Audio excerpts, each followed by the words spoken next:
दोस्तों, आज मैं आपको इन दोनों पावर सप्लाई मॉड्यूल को एलईडी टीवी की एसएमपीएस और एलईडी टीवी के कोम्बो कार्ड में लगाकर दिखाऊंगा। इस सप्लाई का मैन आईसी फॉल्ट था। आप इस सप्लाई में इस आईसी को भी लगा सकते हैं, लेकिन यह बहुत कम सक्सेस होती है। इसलिए मैं आपको पहले यह 3 तार वाली सप्लाई लगाकर दिखाऊंगा। तो चलिए शुरू करते हैं। यह हमारी 100 वाट की सीरीज है, जिसे हम फिलहाल सोल्ड कर लेते हैं, जिससे आसानी से टेस्ट कर सके। दोस्तों, मैं आपको एक जरूरी बात बता दूं कि जो यह पावर सप्लाई मॉड्यूल है, यह तभी काम करेगी जब आपकी सप्लाई में इस मैन कंडेंसर तक सप्लाई सही आ रही हो, जो कि 230 वोल्ट के करीब आता है, जो कि इसमें आ रहा है। और यदि यहां तक सप्लाई नहीं आ रही है तो मैंने इसकी वीडियो बनाकर डाल दी है, जो कि बहुत छोटी है। आप चैनल में जाकर देख सकते हैं। तो देखिए दोस्तों, कैपेसिटर में सप्लाई आ रही है और यहां पर 12 वोल्टेज के आसपास आना चाहिए, जो कि नहीं आ रहा। इसलिए हमारी सप्लाई काम नहीं कर रही। चलिए अब सप्लाई मॉड्यूल को लगाते हैं। सबसे पहले हम ब्लैक तार को लगाएंगे, जिसे इस कैपेसिटर के इस माइनस पॉइंट में सोल्ड कर लेते हैं।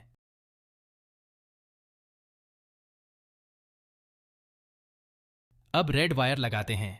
यहां पर ध्यान से देखें, यह हमारा ट्रांसफार्मर पॉइंट होता है, जिससे यह ढूंढना आता है वह किसी भी सप्लाई में इस मॉड्यूल को लगा सकता है।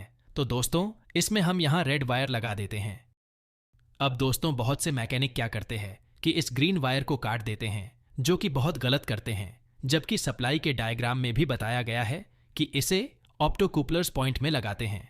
आपने देखा होगा कि इस तार को ना लगाने पर भी एलईडी टीवी चालू हो जाती है, लेकिन जैसे ही आवाज या ऑडियो की एवी लीड लगाते हैं तो एलईडी टीवी की डिस्प्ले आवाज आने पर ब्लिंक या दबती है।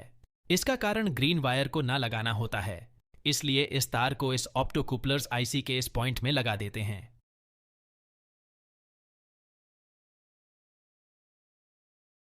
तो इस तरह दोस्तों, हम इस ग्रीन वायर को सोल्ड कर देते हैं। अब सीरीज का प्लग लगाकर देखते हैं कि हमारी सप्लाई चालू हो गई है या नहीं। तो दोस्तों, यहां पर वोल्टेज आ रहा है, लेकिन थोड़ा ज्यादा है, इसलिए इसे कम कर लेते हैं। मॉड्यूल सप्लाई की इस बिंदु से इसे थोड़ा सा कम कर लेते हैं और फिर से चेक करते हैं। तो यहां पर हमें 14 वोल्टेज मिल रहा है, जो कि सही है। इससे ज्यादा नहीं होना चाहिए। तो दोस्तों, हमारी सप्लाई तैयार हो गई है। यह पार्ट 2 है। पार्ट 1 जरूर देख लेना। मिलते हैं पार्ट 3 में, जिसमें कोम्बो कार्ड में मॉड्यूल सप्लाई लगाएंगे। वीडियो को लाइक कर देना।